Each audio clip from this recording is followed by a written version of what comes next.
with Collected Company in Modern that it's similar to the one that won GP Charlotte. I made a couple of changes just kind of for fun, and some cards I don't have, like I didn't have a Pendelhaven, so I put in Forest instead because I'm not going to spend $30 on a Pendelhaven right now. But I did put in a Pendelhaven Elder, which is funny because I've already played the matches, and I found out that it's not good. So don't play Pendelhaven Elder. That's my recommendation. But hey, you know, that's kind of what Magic is about, is, you know, saying, hey, this card looks good, let's try it and see what happens. And then if it sucks, you take it out. Also, I only had 2 Cavernous Souls, so I only used 2 Cavernous Souls. It wasn't an issue in this game. There was only one issue where a Spellskite got countered, but it didn't matter because I had a Cavern in my hand, but I would have named Elves had I played it. So I was, and at the time I was thinking, okay, should I have played the Cavern?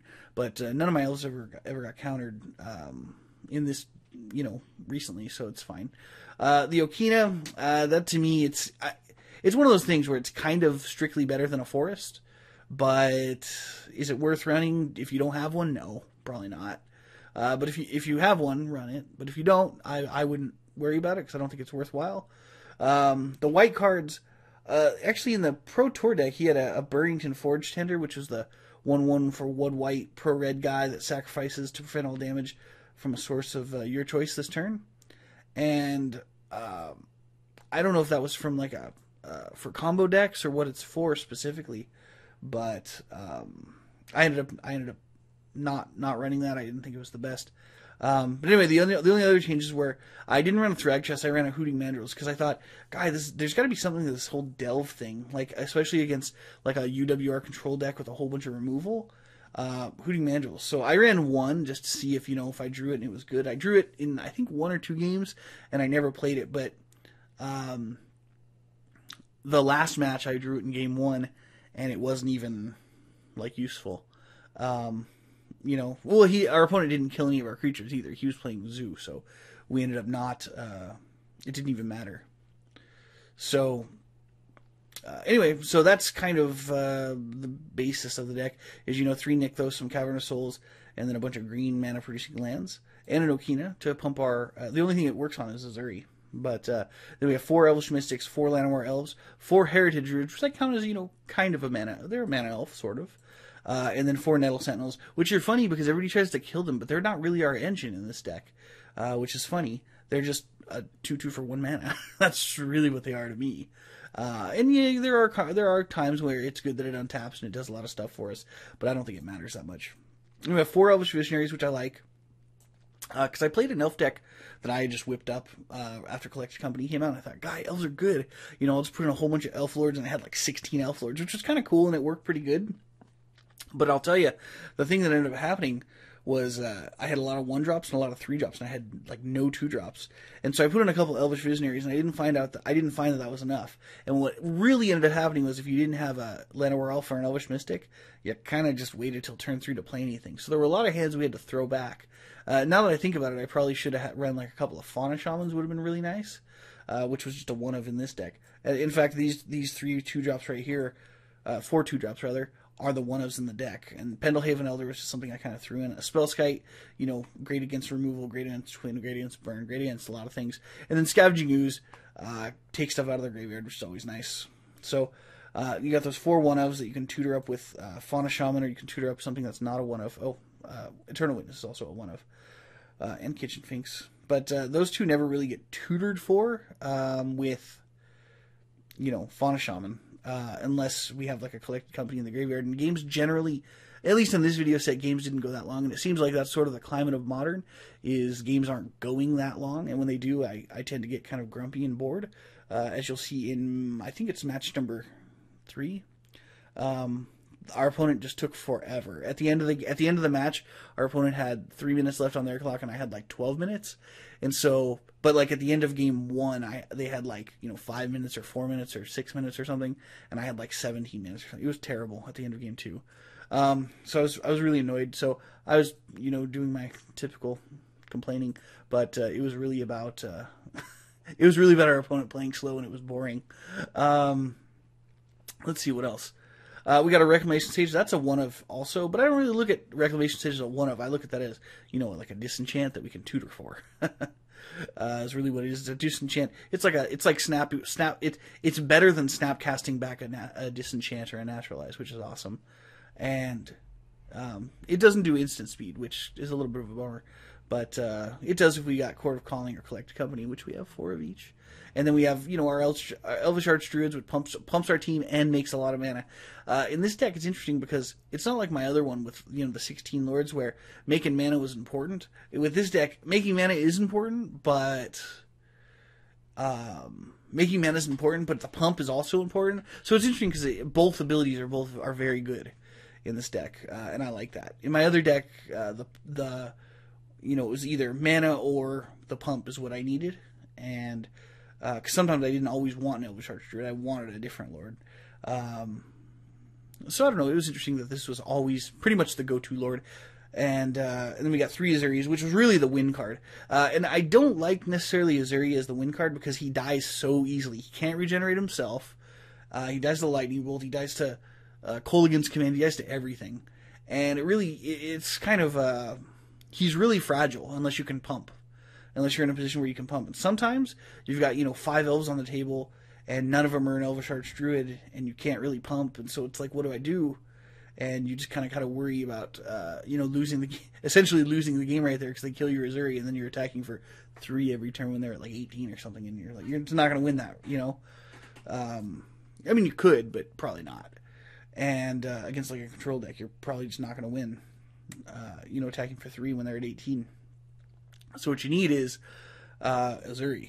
But if they have a way to kill it, it's kind of a problem. So it's always scary to play Azuri, but it happens. I mean, when he comes into play and you can pump, you win the game. I don't think I've ever played a game where I played him and then was able to pump him the following turn and attack and didn't win. So, but then again, that makes sense because you wouldn't pump him unless you're gonna win, right? And then, of course, Collected Company, Court of Calling. Those are the name of the deck, right? Collected Company Elves. And then our sideboard, it was funny. In one of the matches, I played against a enchantment deck, which I knew was there, and I know it's good against, a lot of the aggro creature decks, especially like Delver type decks. It's not very good against Elves because Elves can make a lot of mana, but all they do is they would Detention Sphere, and the other 2. There's one from Journey into Nyx and one a little bit older one that removes a creature from play until the enchantment leaves play. I forget what it's called though. Oblivion Ring, I think is what it's called. Come to think of it. And then we have one more Spellskite because sometimes you need another Spellskite. And then we got 3 more Kitchen Finks to gain life against burn. We got an Elvish Champion, which everybody thinks is stupid, but I'm telling you, when you play against green and it's not an Elf Mirror, Elvish Champion is awesome. It makes all your guys unblockable. It's kind of like it's the reason that I mean, if you look at like a Merfolk deck, which is a reasonable deck in Modern, a reasonable non-combo deck at least in Modern, it actually runs Lord of Atlantis, and all of its lords give Island Walk. Plus, it also gives it also runs a card that turns a land into an island just to make sure you have that island. So I figure that's 4 cards right there to turn your cards into island. Yes, they draw a card. Yes, they cantrip. But you know what? 1 card in the sideboard is worth more than 4 spots in the main board that cantrip. That's my opinion on it. Beast Within kills everything. That's what I like about it. It destroys any old permanent and gives them a 3/3. But a 3/3 is not that scary when you look at hopefully we have like a whole horde of stuff that we can pump up and kill our opponent. But it's really good against like enchantments, artifacts, things like that. Things that are problematic. And then we have two Dismembers because they're essentially a 1-mana creature removal spell, which I like. A Hushwing Gryff against like Twin and other decks that have Snapcaster, stuff like that. Because we don't have any. The only cards that we have that have comes into play effects are Elvish Visionary, which we can board out, and we have an Eternal Witness, and a Reclamation Sage. Which realistically, that's just a few cards that and we can sideboard out Reclamation Sage, Eternal Witness, and Elvish Visionary too. in order to put in the Hushwing Grift against things like Twin or, decks with Snapcaster Mages or, basically decks that are going to mess us up for having comes into play effects. Because we don't want to mess ourselves up. And this was probably really just a hedge against Twin, I would bet, during the GP, because this was in the actual sideboard of the GP winner, which I guess was Michael Malone was his name. This was actually in his sideboard, and I really think it was just kind of a hedge against Splinter Twin, because Splinter Twin is, the only deck that's been tier 1 since the beginning of Modern. And then we got 2 Creeping Corrosion, kill all the artifacts. Because, I figure we have 1 main deck artifact kill spell that leaves us with the creature. We have another one in the sideboard, plus we have 2 more that wipe all the artifacts. And we can tutor for our 2... We can tutor for our 2 artifact kill guys with our 2 reclamation stages with Court of Calling, and a lot of times we'll get them with Collected Company, which is nice. So, anyway, that is the deck. I've already played the matches. It's really interesting. I made some misplays, but I think we won most of our matches. One guy played really slow, and I got kind of annoyed, and I was complaining a lot. And then we played against Jund, which is just good against creatures, and it's really hard to beat just because their creatures are just bigger than ours and better than ours, and they have a lot of removal. And that's actually kind of the kind of deck that Jund is designed to beat is decks like Elves that have, like a strategy and, creatures that it's like they always call it a linear strategy where the cards work together and individually they're not very good. Like if we have an Azuri in play, he's not very good if we have nothing else, or even just lands. Even if we have 5 lands in play, Azuri is still what, a 5/5. That's it's a 2/2 that gets +3/+3 when attacking or blocking. It's just not that great. It can't regenerate itself. It can't do anything like that. And it dies to pretty much everything in Jund. It dies to Terminate. It dies to Abrupt Decay, it dies to Maelstrom Pools, it dies to all that stuff. So Jund was not a good matchup. We got destroyed, and I ended up just giving up because it wasn't that much fun. It just wasn't fun to play against Jund with this deck because there's just no way to win. Unless the only way to win is if through some miracle of luck we have we top deck something really good and win the game. Collected Company into a Elvish Archdruid and an Azuri, and then top deck another Collected Company and do it again with 2 more Elvish Archdruids or something at the end of his turn. Something crazy like that. That's really the only way we can win against Jund. And so I don't like playing against Jund that much. And it's good against creature decks. That's the thing. It's very good against creature decks. I mean, I even remember, now not to keep talking about Soul Sisters, but I talked about Soul Sisters 2 or 3 times during this video series because I've been playing it a lot lately online. I like it. It's a fun deck. It's not, it's not tier 1 by any means, but it's still fun to play. I found that playing Soul Sisters, they always say, oh, Soul Sisters are great against Jund because all you do is, they play creatures, you gain a bunch of life, and they can't kill you. You got to remember, they have a lot of removal. And they kill you. Like everybody says, oh yeah, this is an easy matchup, I'm gonna win. It was never an easy matchup. It was always grueling and tough and hard, and it really depended on how well the Jund player played. But realistically, I think 2 pro players, one playing Jund and one playing Soul Sisters, the Jund player would win like 90% of the time.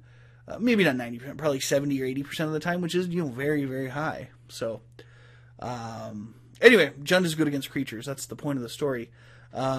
So anyway, I hope you guys like the deck. I made a couple changes, Hooting Mandrills instead of the Thragtusk, just because I realized that life gain's important, but it really wasn't an issue in any of these games, and I always wanted to try Hooting Mandrills in like a green deck against, a deck with heavy removal, just to see how it kind of goes.